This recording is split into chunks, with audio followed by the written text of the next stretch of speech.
مصطفیٰ عامر قتل کیس کے اندر کچھ نئی انفارمیشن سامنے آئی ہے۔ جس ملزم کو گرفتار کیا گیا ہے اس کا نام ہے ساحر حسن۔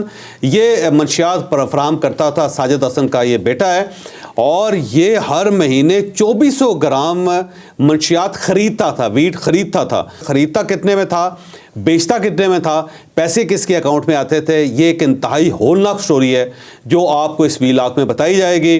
اور اس کے ساتھ ساتھ پاکستان کے اندر کرکٹ کا جنازہ کس نے نکالا ہے یہ بھی آپ کو آج کے ویلاگ میں پوری تفصیل کے ساتھ بتائیں گے۔ اور جوڈیشل کمیشن کے جس ممبر اختر حسین نے استعفیٰ دیا ہے، اس استعفے کے پیچھے اس کی بیک گراؤنڈ کیا ہے، اس کے اندر بھی کچھ نئی چیزیں سامنے آئی ہیں جو آپ کے سامنے ہم اسی ویلاگ میں رکھیں گے۔ اور لمس کے اندر جب D G I S P R گئے تھے اور اس وقت جس طالب علم نے نعرہ لگایا تھا فوج کے خلاف، ان کے ساتھ کیا ہوا، 15 طالب علموں کے بارے میں کہا جاتا ہے کہ ان کو اٹھا لیا گیا، کیا واقعی 15 طالب علموں کو اٹھایا گیا، یہ بھی آپ کو اسی ویلاگ میں بتایا جائے گا۔ اور جیل میں عمران خان صاحب کے کھانے کے اخراجات میں اضافہ ہو گیا، کتنا اضافہ ہوا ہے، اور عمران خان صاحب نے اپنی فوڈ کے اندر کون سی چیز ایڈ کی ہے، یہ بھی آپ کو اسی ویلاگ میں بتایا جائے گا۔ لیکن ویلاگ کی طرف جانے سے پہلے میری آپ سے ریکویسٹ ہے کہ چینل کو سبسکرائب ضرور کیجیے گا، اور یہ جو بیل آئیکن ہے اس کو ضرور پریس کرے جائے گا، نوٹیفیکیشن آپ کو ملتا رہے۔ اور یہ یاد رکھیں کہ ہر اچھی بات صدقہ جاریہ ہوتی ہے۔ اگر آپ کو یہ ویلاگ اچھا لگے تو کسی نہ کسی کے ساتھ ضرور شیئر کیجیے گا۔ اور ہم نے اپنا کالم 0 پوائنٹ اب آڈیو فارم میں بھی لانچ کر دیا، آپ اس لنک کے اوپر کلک کر کے اب ہمارے کالمز سن بھی سکتے ہیں۔ السلام علیکم ناظرین، میں ہوں فاروق عباس نیوٹرل بائی جاوید چودھری میں۔ ناظرین، آج ہماری سب سے پہلی سٹوری ہے وہ ہے منشیات کے حوالے سے۔ مصطفیٰ عامر قتل کیس سے کچھ جڑی ہوئی ایسے حقائق سامنے آتے جا رہے ہیں کہ جنہیں دیکھ کے ہم تو یقیناً حیران و پریشان ہو گئے ہیں، لیکن جب ہم آپ کو بتائیں گے تو شاید آپ کے پیروں تلے سے زمین نکل جائے۔ ساجد حسن صاحب بہت ہی رسپیکٹڈ ایکٹر ہیں ہمارے، لیکن ان کے بیٹے کی جو حرکات و سکنات ہیں وہ بہت ہی کچھ عجیب و غریب ہیں۔ وہ تقریباً آلموسٹ کوئی 2400 گرام کے قریب وہ خریدتے تھے ویٹ، جو منشیات کا ہی ایک ٹائپ آپ کہہ سکتے ہیں، اور 1400 گرام تو صرف یہ ارمغان لڑکا ان سے لے جایا کرتا تھا۔ یہ جب بیچتے تھے تو پیسے کس اکاؤنٹ میں آتے تھے، کون سے لوگ تھے جن سے یہ منشیات خرید رہے تھے، اور ساجد حسن صاحب نے اپنے بیٹے پہ چیک کیوں نہیں رکھا؟ یہ سوال ہم اس لیے اٹھا رہے ہیں کہ جہاں پیسے جا رہے تھے وہاں 101% پتا ہونا چاہیے تھا ساجد حسن کو کہ ان کا بیٹا کیا کر رہا ہے۔ یہ ڈیٹیل سے سٹوری آپ کو بتاتے ہیں، جانیے جاوید چودھری صاحب سے۔ یار اس طرف آؤں گا، لیکن اس سے پہلے لاہور کے اندر ایک فنکشن ہوا ہے، جاپنیز ایمبیسی نے کیا ہے، میں اس کا ذکر کرنا چاہ رہا ہوں۔ سوگیستو اکیبانا، یہ اکیبانا جو ایک ٹیکنیک ہے جس کے اندر فلاور کو ارینج کیا جاتا ہے، یعنی ارینجمنٹ ہوتی ہے فلاورز کی، اور بڑا خوبصورت قسم کا ہوتا ہے۔ جو جاپان کی روایات ہیں اور کچھ ان کی ٹیکنیکس ہیں وہ بڑی مزے کی ہے، جیسے اکیگائے ایک ان کی ٹیکنیک ہے۔ اس کے ساتھ یہ ہے کہ آپ اپنی لائف کو بہتر کیسے کر سکتے ہیں اکیگائے کے ذریعے۔ اسی طرح ایک ٹیکنیک ہے فنگشوئے۔ اب جو فنگشوئے ٹیکنیک ہے اس کے تحت یہ ہوتا ہے کہ آپ کا ایک کمرہ ہے، ڈرائی سا کمرہ ہے، اس کے اندر اگر آپ ایک سائڈ پہ ایک پودا لگا دیں گے تو اس سے جو ایک انرجی ہے وہ پازیٹیو ہو جائے گی۔ تو پازیٹیو انرجی آپ اپنے ورک پلیس کے اوپر، اپنے گھر کے اندر کیسے اس کو پیدا کر سکتے ہیں، کیسے اس کو انہینس کر سکتے ہیں۔ تو یہ اکیبانا کا ایک فنکشن ہوا ہے، جو نئے سفیر ہیں جاپان کے وہ پاکستان آئے ہیں اور انہوں نے اس کا افتتاح کیا ہے۔ میں وہ فنکشن دیکھ رہا تھا، آپ یقین کریں کہ بڑا مزہ آیا۔ اب جو جاپنیز ہیں ان کا تعلق جو پاکستان کے ساتھ ہے وہ بڑا مزے کا تعلق ہے۔ جاپنیز ایک تو پاکستان کے اندر ہیوج انویسٹمنٹ ہے جاپان کی، یعنی آپ صرف ہونڈا کی اور ٹویوٹا کرولا کی اگر آپ انویسٹمنٹ دیکھ لیں تو اسی سے آپ اندازہ کر سکتے ہیں کہ پاکستان کے اندر جاپان نے کتنا زیادہ انفراسٹرکچر کریٹ کیا ہوا ہے۔ اور اس کے ساتھ ساتھ ہر لحاظ سے امداد بھی پاکستان کی کرتے رہتے ہیں، پاکستان کے بہت سارے ادارے بھی چلا رہے ہیں، لیکن جاپان کا ایک کلچر ہے کہ وہ شو آف نہیں کرتے، وہ یہ نہیں بتاتے کہ دیکھیں جی ہم نے کتنی مہربانی آپ کے اوپر کی۔ اس کے مقابلے میں امریکہ، اس کے ساتھ بڑے پاکستان کے قریبی تعلقات ہیں، لیکن آپ دیکھ لیں کہ امریکہ نے یہاں پہ کوئی کارخانہ لگایا ہو پاکستان کے اندر، یا پاکستان کی اکانومی کو انہینس کرنے کا، یہ بہتر بنانے کا انہوں نے فارمولہ اگر پاکستان کو دیا ہو۔ چائنیز بھی پاکستان کے اندر آ رہے ہیں، لیکن چائنیز کیا کر رہے ہیں، قرضہ دے رہے ہیں پاکستان کو، اور ہر چیز جو ہے وہ قرضے کے اوپر ہے۔ گوادر کا ایئرپورٹ بنا ہے، مقروض ہے پاکستان، سی پیک بن رہا ہے، مقروض ہے پاکستان، جبکہ جاپان نے اتنی زیادہ فیسیلیٹیشن پاکستان کے لیے کی ہے، اور اس کی باقاعدہ ایک بیک گراؤنڈ ہے۔ اگر آپ پچھلے 70 سال سے یا 60 سال سے یا 45 سال سے یا 50 سال سے جاپان کا جو کنٹریبیوشن ہے پاکستان کی اکانومی میں وہ آپ دیکھیں گے تو آپ حیران ہی رہ جائیں گے۔ تو جاپنیز ایمبیسی جو ہے اس ٹائپ کے فنکشن کرتی رہتی ہے، لیکن کسی جگہ پہ شو آف نہیں کرتی۔ تو آج میں اس لیے ذکر کرنا چاہ رہا تھا کہ فنکشن بڑا اچھا تھا، اور میرا خیال ہے اکیبانا کے اوپر جو فنکشنز ہیں پورے پاکستان کے اندر ہونے چاہیے، اور اسی طرح جاپان ایمبیسی کی مدد سے ہونے چاہیے، تاکہ جاپان کا جو کلچر ہے پاکستان کے اندر نظر بھی آئے اور پاکستان کو اپنے تعلقات جاپان کے ساتھ زیادہ بہتر بنانے چاہیے. اس کا فائدہ یہ ہے کہ جتنا ہم جاپنیز سوسائٹی سے سیکھ سکتے ہیں ہم کسی اور سوسائٹی سے نہیں سیکھ سکتے, کیونکہ جاپان باقاعدہ افیکٹ کرتا ہے لوگوں کے ذہن پہ, لوگوں کے کلچر کے اوپر. اور میں وہاں پہ بے شمار مرتبہ گیا ہوں جاپان کے اندر. آپ یقین کریں کہ جو جاپنیز قوم ہے وہ بڑی شاندار ہے. یعنی آپ ان کی صفائی دیکھ لیں, آپ ان کی عاجزی اور انکسار دیکھ لیں, ان کے ورک ایتھکس دیکھ لیں, پھر ان کا جو سٹرکچر ہے فیملی کا وہ دیکھ لیں, آپ کو حیران ہی کر دے گا.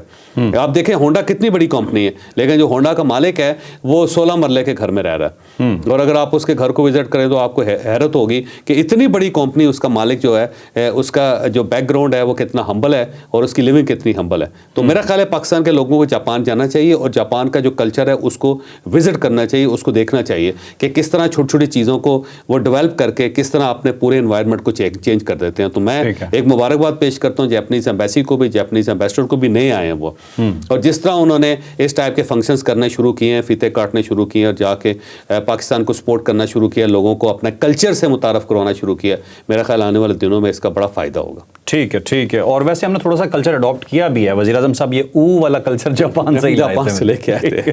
اچھا جوید صاحب اپنی مین سٹوری پہ آ جاتے ہیں. اب یہ بازل اور یاہیا سے خرید رہے تھے منشیات جو ہیں, یہ ساجد حسن صاحب کے بیٹے ساحر جن کا نام ہے ساحر خان جو ہے نا, ساحر حسن. تو دن کے وقت کل شام کو ہم نے ایک سٹوری بھی کی تھی اس کے اوپر, لیکن اب ساحر حسن جو ہے نا وہ اس کی گرفتاری اس طرح ہوئی تھی کہ جو ارغمان لڑکا جب اس کو گرفتار کیا گیا, اس سے پوچھا گیا کہ آپ کو یہ ویڈ یا پھر یہ آپ کو منشیات سپلائی کون کرتا تھا, تو پھر اس نے ساحر حسن کا نام لیا. تو اس کے بعد چھاپا مار کے ساحر حسن کو گرفتار کر لیا گیا, اور جب انویسٹیگیشن ہوئی تو اس نے تسلیم کر لیا کہ جی میں تقریباً 13 سال سے منشیات استعمال کر رہا ہوں, خود ویڈ پی رہا ہوں, اور 2 سال سے میں نے پھر اس کی فروخت کرنی شروع کی کیونکہ اس کے اندر منافع بہت زیادہ ہے. تو اب وہ 2 لڑکے ہیں, بازل ہے اور یاہیا ہے, اسے یہ خریدتا تھا.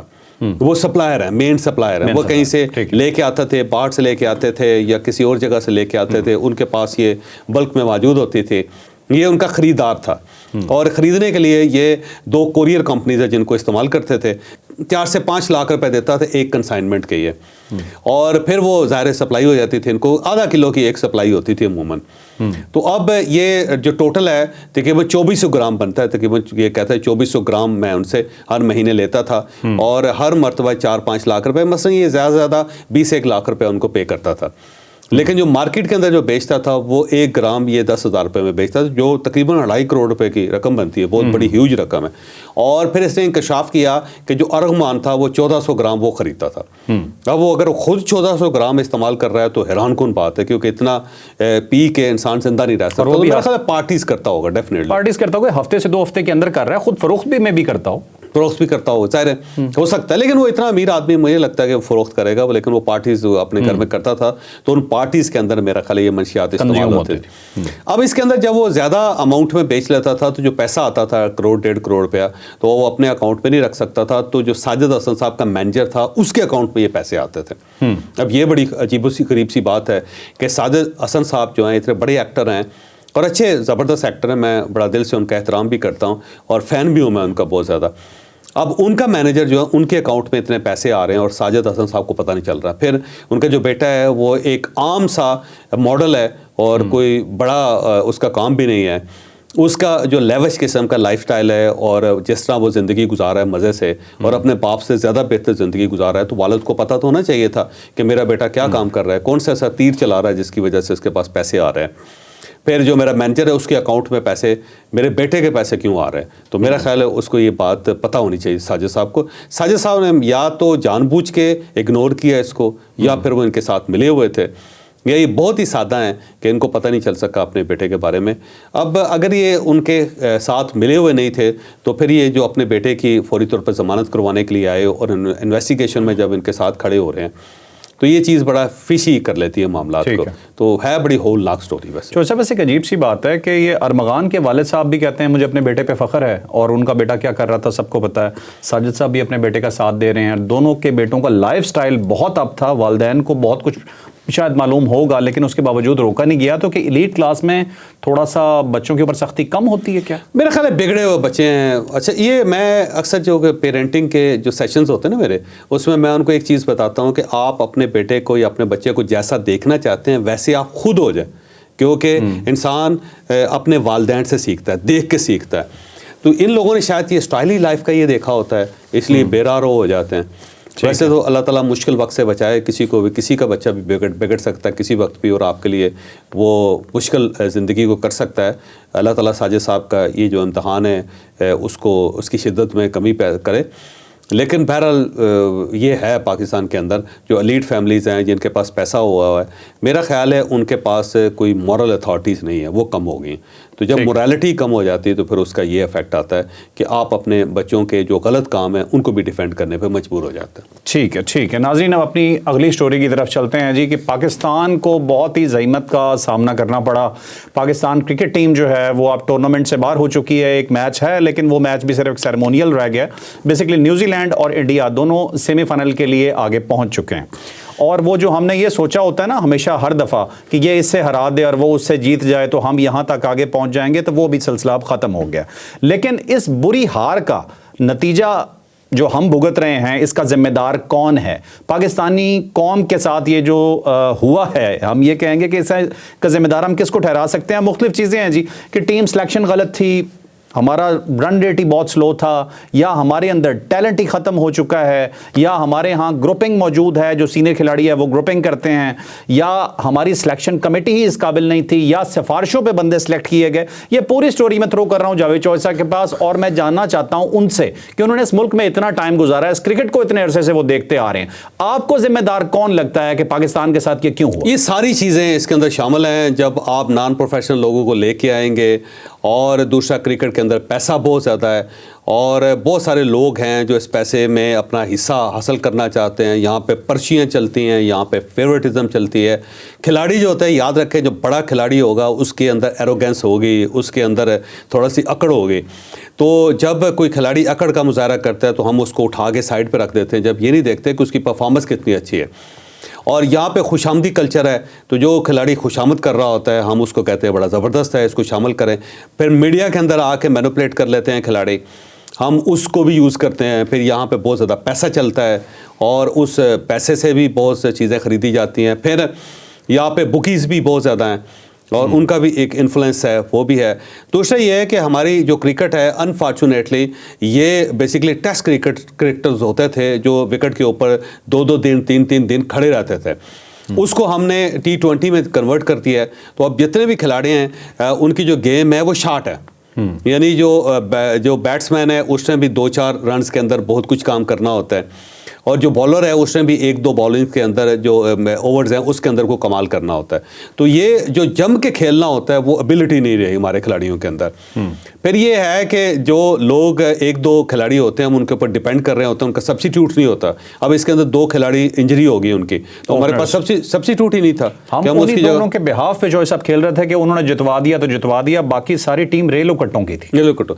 پھر اس کے علاوہ یہ ہے کہ انڈیا کے پریشر میں ہم، کیونکہ انڈیا ہر معاملے میں ایکسیل کر رہا ہے. جب ہم انڈیا سے جیتے ہوتے تھے تو اس وقت پاکستان بہت ساری فیلڈز میں آگے تھا، اور پاکستان میں یہ ثابت ہوتا تھا کہ انڈیا اتنی بڑی ڈیموکریسی ہونے کے بعد، اتنا بڑا ملک ہونے کے باوجود ہم نے اس کو آگے لگایا ہوا ہے، وہ بالکل لیٹا ہوا ہے. اب یہ ریورس ہو گیا. آپ دیکھیں نا، جب پرائم منسٹر یہ کہیں گے کہ میں انڈیا کو ہرا کے دکھاؤں گا، آپ کو انڈیا کو پیچھے چھوڑ کے دکھاؤں گا، اس کا مطلب آپ سائیکولوجیکلی تسلیم کر رہے ہیں کہ انڈیا آپ سے آگے نکل گیا.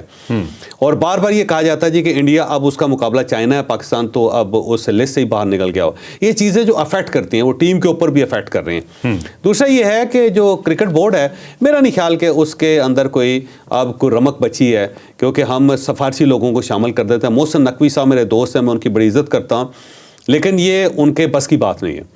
میرا خیال ہے اب ان سے جان چھڑا کے یا ان سے یہ قلمدان لے کے پروفیشنل لوگوں کے پاس جانا پڑے گا. اور اگر ہم پروفیشنل لوگوں کے پاس نہیں جاتے تو کرکٹ کا جنازہ ہو گیا ہوا ہے، ہم ختم ہو گئے ہوئے ہیں. اور یہ پہلی مرتبہ ایسا ہوا ہے کہ ہوم گراؤنڈ میزبان ٹیم جو ہے وہ پہلے ہی فیز کے اندر، پہلے ہی دھکے میں، پہلے ہی جھٹکے میں مکمل طور پہ فارغ باہر ہو گئی. بالکل. اب کرکٹ یہاں پہ ہوگی لیکن دوسری ٹیمیں کھیلیں گی، دوسرے ملک کھیلیں گے، اور ہم تماشا دیکھیں گے، اور ہماری جو ٹیم ایک سائڈ پہ بیٹھی ہوگی. میرا خیال ڈوب مرنے کا مقام ہے ہمارے لیے. اور یہ جو کھلاڑی ہیں، اگر یہ پاکستان جو سوشل میڈیا کے اوپر کہا جا کہ ان کو لتر مارنے چاہیے تو ان کو واقعی مارنے چاہیے. اچھا، کیونکہ 25 کروڑ لوگوں کا دل توڑ دیا یار، لوگوں کو ہارٹ اٹیکس ہو گئے. اب بلکہ میرا نہیں خیال کہ ہمیں کرکٹ دیکھنی بھی چاہیے. پہلے عمران خان صاحب کی مہربانی سے بہت کچھ ہو گیا, اب ان کی مہربانی سے بہت کچھ ہو گیا. اچھا صاحب, ایک چیز اندھے کو بھی نظر آ رہی تھی کہ ان سلو ٹریکس کے اوپر آپ کو اسپنر چاہیے, انہوں نے اسپنر ایڈ ہی نہیں کیا. اب یہ سلیکشن کمیٹی کا کام تھا. اوپنر آپ کے پاس سبسٹیٹیوٹ تھا ہی نہیں, اور آپ نے اسی ٹیم کو کھلا دیا, اور اس کے اندر پچھلے 6 مہینے میں جتنے لڑکوں پہ تجربے کیے, جنہیں دوسرے ٹورز پہ اپنے ساتھ لے کے گئے, ان سب لڑکوں کو باہر کر دیا گیا. مطلب آپ کو ان پہ اعتبار ہی نہیں تھا, اور وہی پرانے آپ دوبارہ اٹھا کر لے آئے. اور وہ تھے جو 90s کے مائنڈ سیٹ سے کھیلتے آ رہے ہیں کہ جنہیں تیز کھیلنا آتا ہی نہیں ہے. میں سمپل چوائس صاحب آپ سے 2 چیزیں پوچھنا چاہتا ہوں. کیا پاکستان میں ٹیلنٹ ختم ہو چکا ہے؟ ٹیلنٹ بہت زیادہ ہے پاکستان کے اندر. جو بالرز ہیں نا اور بیٹسمین ہے, اس کا اتنا زیادہ ٹیلنٹ ہے, آپ دیکھیں پوری ٹیم اڑ جاتی ہے, لیکن جب نیا کوئی لڑکا آتا ہے تو پچھلے ریکارڈ توڑ دیتا ہے. آپ بالنگ میں دیکھ لیں, بلکہ پاکستان کے اندر 3 ایسی چیزیں جس کے بارے میں آج تک دنیا حیران ہے کہ ان کے پاس ٹیلنٹ آتا کہاں سے. IT کا ٹیلنٹ کمال کر دیتے ہیں ہمارے لڑکے جو ہوتے ہیں نا IT میں, اور اس کے ساتھ ساتھ میوزک کے اندر, جو میوزک کے اندر لڑکے کمال کرتے ہیں وہ حیران ہی کر دیتے ہیں. اور کرکٹ کا ایک ٹیلنٹ ہمارے DNA کے اندر ہے, یہ 3 چیزیں. اور یہ نہیں کہ ٹیلنٹ نہیں ہے پاکستان کے اندر, لیکن میرا خیال ہے جو ٹیلنٹ ہے اس کو ہم آگے نہیں آنے دے رہے, اور کوئی اگر آ جاتا ہے تو اس کو فلارش نہیں ہونے دیتے. کیونکہ یہ دیہات سے چھوٹے علاقوں سے نکلتے ہیں لوگ, جب یہ نکلتے ہیں تو ان کو بیچاروں کو پتہ نہیں ہوتا کہ انہوں نے بہیو کیسے کرنا ہے, تو کہیں نہ کہیں کسی نہ کسی اسکینڈل میں پھنس جاتے ہیں. جیسے محمد عامر تھا, اس جیسا بالر ہے ہی نہیں ہے دنیا میں, لیکن اس بیچارے کے ساتھ کیا ہوا آپ کے سامنے بات ہے, کیونکہ وہ ظاہر ٹریپ ہو گیا. تو میرا خیال یہ ہے کہ یہ پورا جو ہول سٹرکچر ہے آپ کو چینج کرنا پڑے گا, اس کے بغیر کام نہیں چلتے. ٹیم بھی چینج, بورڈ بھی, سلیکٹرز بھی چینج, اور بورڈ بھی چینج, اور باقاعدہ آپ کو میرٹ پہ جانا پڑے گا. ٹھیک ہے چلیں اب چلتے ہیں صاحب اپنی اگلی سٹوری کی طرف. اختر حسین صاحب نے ریزائن کر دیا. آپ کے پاس سٹوری ہے حقیقی اندر سے ساری. آج مطلب کل والے دن لوگ یہ سنتے رہے جی کہ اختر صاحب کا ریزگنیشن آ گیا. لوگوں کو یہ نہیں پتا کہ ریزگنیشن در حقیقت کیوں آیا, اس کی بیہائنڈ سٹوری کیا ہے. اختر حسین صاحب جو 3ری مرتبہ جوڈیشل کمیشن کے ممبر بنے تھے, پاکستان بار کونسل کا ایک ممبر ہوتا ہے, پاکستان بار کونسل بھیجتی ہے, اور پاکستان بار کونسل نے ان کو 3ری مرتبہ جوڈیشل کمیشن میں بھیجا تھا. اختر حسین صاحب وہاں پہ بولتے بھی تھے, ان کی بڑی خبریں بھی چلتی تھی, یہ اپنے ڈسینڈنگ نوٹس بھی دیتے تھے وہاں پہ, اور جو باقی لوگ تھے ان سے زیادہ تیاری کر کے یہ ہمیشہ جوڈیشل کمیشن کے اندر بیٹھتے تھے. لیکن اچانک پھر انہوں نے استعفیٰ دے دیا, تو کل ایک بڑی خبر گردش کرنی شروع ہوگی کہ دیکھیں جی جوڈیشل کمیشن کے اندر سے بغاوت ہو گئی ہے. اب 26ویں ترمیم جو اس کی کوئی حیثیت اور اہمیت نہیں رہی, اس کی سینٹٹی ختم ہو گئی ہے, اور پاکستان تحریک انصاف نے بڑی پگلے میں جائی. لیکن ایشو یہ ہے کہ اختر حسین صاحب 3ری مرتبہ اس کے حصہ بنے تھے اس کمیشن کا, لیکن ان کا جو ٹنیور ہے وہ ختم ہونے والا ہے. کچھ لوگ یہ کہتے ہیں کہ جولائی کے اندر ختم ہونے والا ہے, کچھ لوگ یہ کہتے ہیں کہ مارچ کے اندر ختم ہونے والا ہے. اب کیونکہ 3 سال کے لیے ہوتے ہیں, اب 3 سال کے اندر انہوں نے ظاہر چینج ہونا ہوتا ہے, یا پھر ان کو ایکسٹینشن ملتی ہے, نئے سرے سے ان کو وہاں پہ انڈکٹ کیا جاتا ہے. تو وہ کچھ لوگ کہتے ہیں کہ جولائی میں ریٹائر ہو رہے تھے, کچھ کہہ رہے ہیں کہ جی مارچ میں ریٹائر ہو رہے ہیں یا اپریل میں ریٹائر ہو رہے ہیں. تو ان کی ریٹائرمنٹ تھی, تو کچھ لوگوں کا کلیم یہ ہے کہ انہوں نے کہا کہ کیونکہ بالکل موت قریب ہے تو شہادت کا رتبہ حاصل کر لیتے ہیں. تو یہ دیکھ کے کہ معاملہ آگے چل رہا ہے, اور اس وقت ایک سپیس بھی ہے, پاکستان تحریک انصاف بغلے میں جائے گی, بلے بلے کرے گی, اور میں 3ری مرتبہ ظاہر کمیشن کا ممبر بھی رہ چکا ہوں, اور 2 ٹنیور میں نے پورے کر لیے, بلکہ میں نے 3.25 ٹنیور مکمل کر لیے, تھوڑا سا رہ گیا. تو میں اب مجھے کیا ضرورت ہے کہ یہاں بیٹھے رہیں, تو چلیں شہید ہوتے ہیں. تو یہ شہادت کا رتبہ انہوں نے اختیار کیا ہے, اس کے پیچھے اور کوئی چیز کار فرما نہیں ہے. کیونکہ اگر انہیں 26ویں ترمیم پہ پرابلم ہوتی تو 26ویں ترمیم کو پاس ہوئے کتنا عرصہ ہو گیا, تو آپ اسی وقت استعفیٰ دے دیتے. آپ کہتے جی نہیں مجھے نہیں منظور. اتنا عرصہ آپ انتظار کرتے رہے کہ فروری آئے گا اور رمضان سے پہلے آپ اپنی قربانی دے دیں گے. تو مجھے لگتا ہے اختر حسین صاحب نے موقع کا فائدہ اٹھایا. ٹھیک ہے ناظرین, ہم نے ایک سٹوری کی تھی لمز کے حوالے سے, جس میں ہم نے آپ کو بتایا تھا جی کہ لمز میں کچھ کوسچن آنسر سیشن ہوا, DGISPR صاحب گئے تھے, بڑے سخت سوال بھی ان سے کیے گئے. لیکن اس کے بعد ایک ویڈیو PTI نے جاری کی, باقاعدہ ایک پروپیگنڈا کیا کہ DGISPR صاحب کے خلاف نعرے لگ رہے ہیں بار, اور اس کے بعد پھر خبریں آنی شروع ہو گئیں اچانک کہ بھائی جن سٹوڈنٹس نے یہ نعرے لگائے تھے ان سٹوڈنٹس کو اٹھا لیا گیا. ایک شدید قسم کا پروپیگنڈا دوبارہ کیا گیا, اور یہ کیا گیا دوبارہ PTI کی طرف سے. ان کے حمایت یافتہ یوٹیوبرز اور ان کی سائٹ سے جو پیجز چل رہے ہیں, انہوں نے اس چیز کو گھمانا شروع کر دیا جی کہ یہ ہوا ہے. اب یہ سٹوری لے جاتے ہیں جاوید چوہدری صاحب کے پاس, ان کے پاس کوئی انسائٹ دوبارہ سے ہے اندر کہ در حقیقت ہوا کیا ہے, اور یہ جو باتیں کی جا رہی ہیں PTI کی جانب سے, اس میں حقیقت کس حد تک ہے. اچھا فرق ہے, یہ جو 15 اسٹوڈنٹس اٹھائے گئے ہیں یا نہیں اٹھائے گئے, یہ پروپیگنڈا کیا جا رہا ہے, یہ غلط کیا جا رہا ہے, یا صحیح کہا جا رہا ہے, یا اس کے اندر کوئی حقیقت ہے یا نہیں حقیقت, میں اس کو ایک سائڈ پہ رکھتا ہوں. میرا ذاتی خیال یہ ہے کہ اگر یہ اسٹوڈنٹس نے اس قسم کے نعرے لگائے تھے تو ان سب کو گرفتار ہونا چاہیے. اور ان سب کے خلاف پرچے ہونے چاہیے اور ان کو عدالتوں میں پیش کر کے ان کو سزا ہونی چاہیے. اور جو ان کی فیملیز ہیں ان کو بھی بلا کے پوچھنا چاہیے کہ آپ اپنے بچوں کو اس لیے بھیجتے ہیں یونیورسٹیوں کے اندر کہ وہ اسٹیٹ آرگنز جو ان کے خلاف اس ٹائپ کے نعرے لگائیں.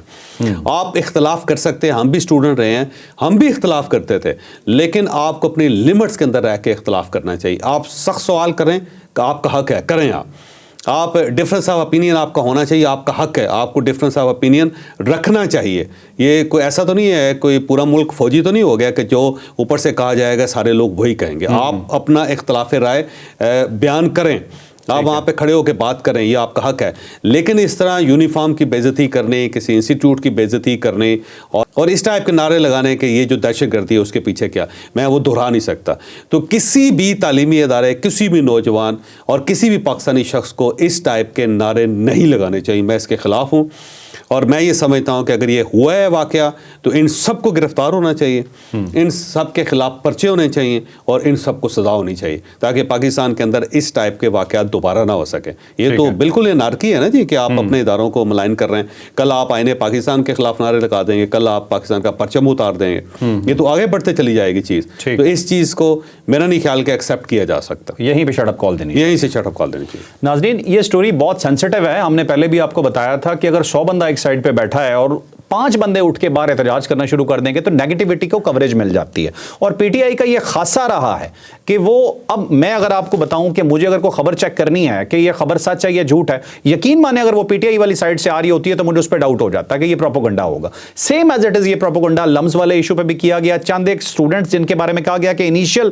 وہ کلاس کے اسٹوڈنٹ تھے لمز کے, اور ان نے ایسے ہائی لائٹ کیا گیا جیسے پوری یونیورسٹی اکٹھی ہو گئی ہے. تو اتنا جتھا تو یقین مانے میں آپ کو باہر اکٹھا کر دیتا ہوں, کوئی بڑا مسئلہ نہیں ہے. تو خدارا پروپیگنڈا اتنا کیجئے جس میں آپ کے ملک کو نقصان نہ ہو. آپ چوہے صاحب چلتے ہیں جی اپنی آخری سٹوری کی طرف. آخری سٹوری خان صاحب کے مزے ہو گئے جی, جیل میں خرچے بڑھا دیے. چوہے صاحب کیا سٹوری ہے؟ اب دیکھیں ان کے جو پہلے اخراجات ہوتے تھے کھانے کے وہ 4 سے 5 لاکھ روپے ہوتا تھا, اب وہ 7 لاکھ روپے تک پہنچ گئے. مہینے میں 7 لاکھ روپے کا کھانا عمران خان صاحب کھاتے ہیں. اب اس کی وجہ یہ ہے کہ بشا بی بی بھی آگے, ان کا بھی کھانا ہے. عمران خان صاحب کا کھانا اسپیشل بنتا ہے, سالمن فش ہوتی ہے اور دیسی مرغی کی یخنی ہوتی ہے, جوس وہ پیتے ہیں. اس کے علاوہ باقی وہ کھانا کھاتے ہیں اور اچھا کھانا کھاتے ہیں. میرا خیال ہے عمران خان صاحب کی یہ خوبی ہے کہ کھانا وہ بہت اچھا کھاتے ہیں. اب بیگم صاحبہ جو ہیں ان کا بھی کھانا بن رہا ہے, الگ بن رہا ہے. لیکن اس میں جو 7 لاکھ روپیہ جو کھانے کا خرچہ ہے یہ گورنمنٹ آف پاکستان نہیں دے رہی, ان کی فیملی دے رہی ہے. تو اب اگر عمران خان صاحب 7 لاکھ کے بجائے 15 لاکھ کا کھانا بھی کھاتے ہیں اور فیملی اگر پیسے دے رہی ہے تو اس پہ حرج کوئی نہیں ہے. مجھے تو یہ کوئی حرج نہیں لگتا. لیکن ظاہر ہے ہر چیز کو پلے اپ کیا جاتا ہے, کہا جاتا ہے دیکھو جی خان صاحب کتنے کے کپڑے پہن رہے ہیں, دیکھیں جی خان صاحب بجلی کتنی استعمال کر رہے ہیں, دیکھیں جی خان صاحب ایکسرسائز کتنی کر رہے ہیں, دیکھیں جی خان صاحب سالمن فش کھا رہے ہیں. تو بھائی کھائیں, اپنے پیسوں کی کھا رہے ہیں نا, کسی کو کیا ہے. اسٹیٹ کا پیسہ نہیں لگنا چاہیے. ٹھیک ہے, میں پہلے کہہ رہا ہوں اسٹیٹ کا پیسہ نہیں لگنا چاہیے. عمران خان صاحب ذاتی جیب سے کر رہے ہیں, ان کی فیملی کر رہی ہے, ان کی پارٹی کر رہی ہے, بالکل اچھا ہے. ان کا لیڈر ہے, اس کو زیادہ سے زیادہ خوش رکھنا چاہیے انہیں. جو وہ کھانا چاہیں بے شک باہر سے مرغے منگوائیں, بے شک باہر سے فش منگوائیں, بے شک باہر سے بکرے کا گوشت منگوائیں, جہاں سے مرضی منگوائیں, اولیو آئل میں کھائیں, جوس پئیں جو ان کا دل کرتا ہے, لیکن اپنے پیسوں سے. اور اگر اپنے پیسوں سے کر رہے ہیں تو بہت اچھی بات ہے, کیا حرج ہے اس کے اندر. بالکل ٹھیک ہے, بالکل ٹھیک ہے. ناظرین آپ کو چوہے صاحب نے بڑے طریقے سے سارا کچھ بتا دیا کہ وہ کیا رہے ہیں. لائک شیئر سبسکرائب کرنا نہ بھولیے گا. اجازت دیجیے, اللہ حافظ. پاکستان زندہ باد.